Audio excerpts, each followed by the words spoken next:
You know, the world is filled with all kinds of people, some who lift you up and others who try to pull you down just to feel taller. I've met both. And if you've ever been disrespected, belittled, or spoken to like you were less than what you are, listen carefully, because this moment right here is where you take your power back. When someone is rude to you, when they try to humiliate you, don't lower yourself to their level. Don't match their energy, elevate above it, because you were not born to shrink to fit into someone else's narrow world. You were born to expand and take up space unapologetically.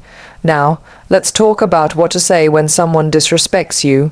You look them in the eye, not with anger, not with hate, but with calm, grounded confidence, and you say, "I don't allow people to speak to me like that. If you have something to say it with respect, or say nothing at all." It's not about yelling. It's not about getting revenge. It's about setting a boundary that says, "I know who I am, and I will not give you the power to define me." You make them regret it not by hurting them, but by showing them that their words don't shake you. That their attempt to tear you down just revealed their own weakness, not yours. People expect you to react. They expect you to crumble, but when you respond with poise, with grace, and with strength, you leave them speechless. That's the real sting, because nothing is more powerful than someone who respects themselves too much to be dragged into the mud. Let them see your composure. Let them witness your dignity, because in a world that rewards loud voices and sharp tongues, being composed and clear is revolutionary. Listen, you don't need everyone to like you. You don't need their validation. You just need to be loyal to yourself, to your worth, your values, your voice. And when someone tries to disrespect that, remind them gently, firmly, and with absolute confidence, "You don't get to treat me like that. I know who I am, do you? So, the next time a rude person comes your way, don't shrink. Don't react, rise, let your words carry weight, not because they're loud, but because they come from a woman or man who knows their worth, and that right there is how you make them regret ever trying to disrespect you." When someone disrespects you, the natural reaction is often to get angry, to shout back, to prove a point. But here's the truth. When you respond to rudeness with more rudeness, you don't win. You just step down into their world. You become part of the same energy that tried to tear you down, and that's exactly what they want. They want a reaction. They want you to lose control so they can feel in charge, even if only for a moment. But power doesn't come from reacting. Power comes from restraint, from choosing not to match their energy, but to rise above it with clarity and confidence. You were never meant to fit into someone else's box, especially a box built on insecurity, bitterness, or envy. When someone disrespects you, it's almost never about you. It's about them. Their rudeness is a reflection of their own chaos, and if you're not careful, you'll get caught in their storm. That's why it's essential to hold on to your dignity. Don't let someone else's bad day ruin your inner peace. Don't let their disrespect cause you to disrespect yourself by acting in ways that go against your values.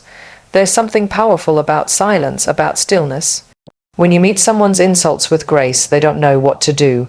They're expecting a fight. They're expecting drama. But when you calmly hold your ground, it sends a message that is louder than any argument. I will not be shaken.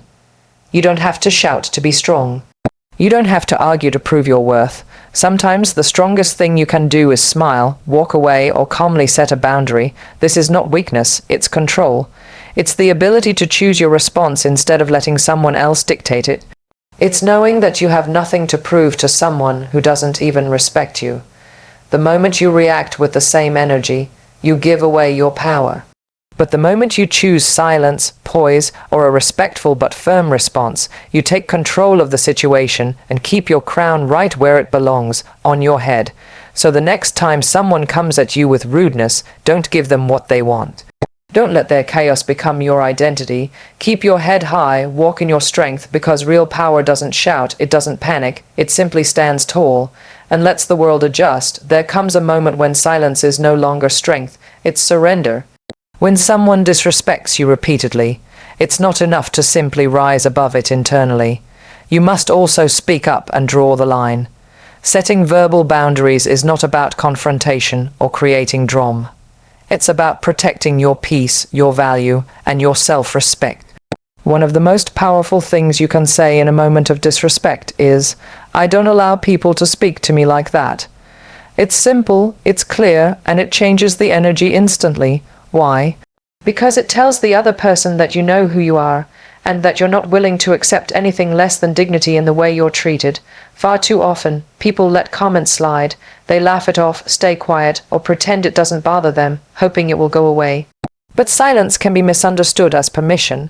If you never say, "That's not okay," how will they know where your boundaries lie? People treat you based on the standards you set. When you don't set any, they create their own rules, and usually, those rules don't include respect. But when you calmly state what is and isn't acceptable, it sends a signal. It says you're not desperate for approval, you're not afraid to be misunderstood, and you're not willing to sacrifice your worth for temporary peace. What's important here is how you say it. You don't have to yell, you don't have to match their rudeness. In fact, the more composed you are, the more powerful your words become. A calm voice cuts deeper than a loud one because it shows control. It shows that you're not shaken, you're just setting the standard. And that, right there, is what makes people pause and rethink their behavior. When someone hears you say, "If you have something to say it with respect," or say nothing at all, they're forced to confront their own tone. It reflects the issue back onto them without attacking. It holds them accountable without humiliating them, and it allows you to stand firm without stepping into aggression. That's the difference between reaction and leadership. Anyone can react, but it takes strength and awareness to lead a conversation back to respect. You deserve to be spoken to with kindness. You deserve to be heard without being hurt.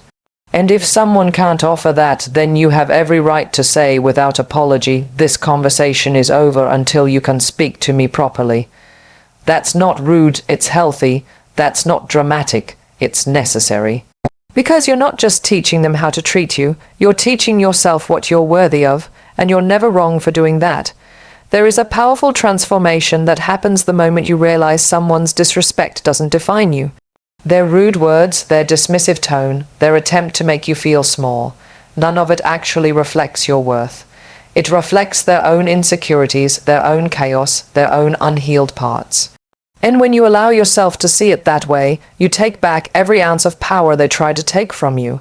You stop needing them to treat you right in order for you to feel right. You stop waiting for their apology, their validation, or their recognition.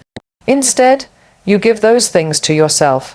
Taking back your power through self-respect means you stop engaging in conversations that try to tear you down. You stop begging to be seen or heard by people who have already decided not to value you. It means you step out of the cycle of proving, pleasing, or performing, and you walk confidently in your truth. You don't argue with people committed to misunderstanding you. You don't try to explain yourself to someone who only listens to attack. You simply choose peace over performance, and that choice, that's power. You reclaim your energy by shifting your focus inward. Instead of asking, "Why did they say that to me?" you ask, "Why did I tolerate that?" And instead of wondering, "What can I do to make them respect me?" you say, "What can I do to respect myself more?" That shift changes everything, because when you're rooted in self-respect, you no longer need others to agree with your value. You become your own source of affirmation. You can walk away from toxic conversations not because you're weak, but because you're strong enough to know they're beneath you. You can look someone in the eye and say, "This doesn't work for me," without fear. And when they realize they no longer have control over your emotions, over your reactions, or over your self-worth, that's when the regret sets in. Not because you hurt them, but because they can no longer hurt you. There is something unshakable about a person who knows their value. They don't flinch at insults. They don't seek revenge. They simply remove themselves, elevate, and keep building. That's how you make someone regret disrespecting you. Not through revenge, but through resilience. Through the quiet strength of someone who has nothing to prove and everything to protect. Because once you truly respect yourself, no one's opinion can take that away from you. There is a unique kind of power in composure. In a world where everyone is quick to react, quick to argue, and quick to fire back, staying calm becomes a bold and unforgettable move. When someone disrespects you, the easiest thing to do is lash out. But the moment you choose composure over chaos, you immediately shift the dynamic. You show that you're not at their level, you're above it, and that kind of self-control doesn't just silence the room, it commands respect. People often mistake silence for weakness, but it's not. In fact, silence paired with confidence is louder than any insult shouted in anger. When you hold your ground with grace, you put the spotlight right back on the person being rude. You make them sit with the weight of their own words without offering them the distraction of a dramatic reaction. You become a mirror, forcing them to face their own behavior, and most of the time, that reflection is what leads to regret. You don't need to raise your voice to prove your point. You don't need to defend your character to someone who's already decided not to see it. Instead, you let your stillness speak. You show that you're not emotionally dependent on their approval, and that kind of strength is rare. It's what separates the grounded from the reactive, and once someone sees they can't shake you, they start questioning their own actions. Composure also protects your peace. It prevents you from saying things you'll later regret. It keeps your dignity intact when everything in you wants to shout. And most importantly, it sends a message that you are in control, not just of the situation, but of yourself. That control is magnetic. It's what makes people remember you long after the moment has passed, because people forget arguments, but they don't forget grace. They don't forget the way someone made them feel small just by standing tall without ever lowering themselves. Responding with composure doesn't mean you let people walk over you. It means you choose when and how to engage. You decide whether a situation deserves your energy. You refuse to let anyone pull you into their storm because you've already learned how to stand in your own calm. And in doing so, you take away the power they thought they had over you. So when someone disrespects you, let them see your strength, not through aggression, but through elegance, because real power isn't loud. It's poised, unshaken, and unforgettable. One of the greatest lessons you'll ever learn is that not everyone's opinion matters. You don't need everyone to like you, agree with you, or even understand you in order to live confidently. Trying to please everyone is a losing game, because no matter how kind, talented, or respectful you are, there will always be someone who finds a reason to criticize you. The moment you stop chasing approval is the moment you start living freely. And that freedom begins with knowing that your worth is not attached to someone else's validation. When someone disrespects you, it can be tempting to try to win them over, to prove you're worthy of their respect. But why spend energy proving your value to someone who refuses to see it? That's not empowerment, that's entrapment. You begin tailoring your words, your behavior, your choices to suit people who never had your best interest at heart. And in doing so, you lose yourself in the process. True confidence is not built on being accepted by everyone. It's built on being authentic, even when it's uncomfortable, especially when it's unpopular. You have to be okay with being misunderstood. You have to be okay with walking away from people who can't meet your standards. It's not arrogance, it's self-respect. And sometimes it means being the villain in someone else's story simply because you chose not to be treated poorly.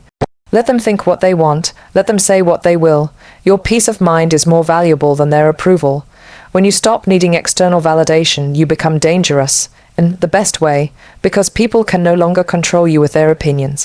Their compliments don't inflate you, and their insults don't deflate you. You become anchored in something deeper, an internal knowing that you are enough as you are. You no longer chase acceptance, you choose it from within. The truth is, not everyone has the capacity to recognize your light. Some people will be threatened by it, some will try to dim it, but their inability to value you does not make you less valuable. It simply means they're not your people. And that's okay. Life isn't about winning everyone over, it's about staying true to yourself and letting the right people find you. So when someone disrespects you, don't bend, don't shrink, and don't beg. Stand tall, smile if you want to, walk away if you need to, and remember, you don't need their respect to live powerfully. You just need your own. Confidence has a way of speaking for itself. It doesn't need to raise its voice or demand attention. It simply enters the room and changes the energy. When someone disrespects you and expects a reaction, what they're really looking for is power. They want control over your emotions. They want to pull you into a fight so they can feel superior, even if just for a moment. But when you respond with calm, clear confidence, you deny them that power. You leave them unarmed, and in that moment you become unforgettable, not because of what you said, but because of what you didn't give them. There's something powerful about looking a rude person in the eye and saying, "You don't get to treat me like that." Not with rage, not with sarcasm, just certainty. That kind of confidence shakes people more than anger ever could. because it shows that you are not waiting for their validation, nor are you dependent on their approval. You're speaking from a place of strength that can't be shaken by disrespect. And that's where regret begins, not because you tried to hurt them, but because you revealed just how little power they actually had over you. The person who disrespects you often expects to see you crumble, to doubt yourself, or to lash out. When none of that happens, they're left to face the weight of their own actions. You become a reflection of their behavior, not by mirroring it, but by exposing it through contrast. Your grace makes their rudeness louder. Your calm makes their chaos obvious, and your confidence makes them question why they ever thought they could belittle you in the first place. This isn't about being cold or detached. It's about having emotional discipline. It's about knowing when to speak and when to let silence do the work. Sometimes the best response to disrespect is walking away with your head held high. Other times, it's one firm sentence that sets a boundary and ends the moment right there. Either way, it's your composure and your unwavering self-respect that leave the lasting impression. The regret they feel won't be from your retaliation. It'll be from realizing they couldn't break you. That their words, designed to shake your spirit, didn't even reach it. And when they reflect on that moment, long after it's passed, they won't remember what they said. They'll remember how powerless they felt when you stood there, unapologetic, untouched, and undeniably in control. That is the real revenge, silent, strong, and unforgettable.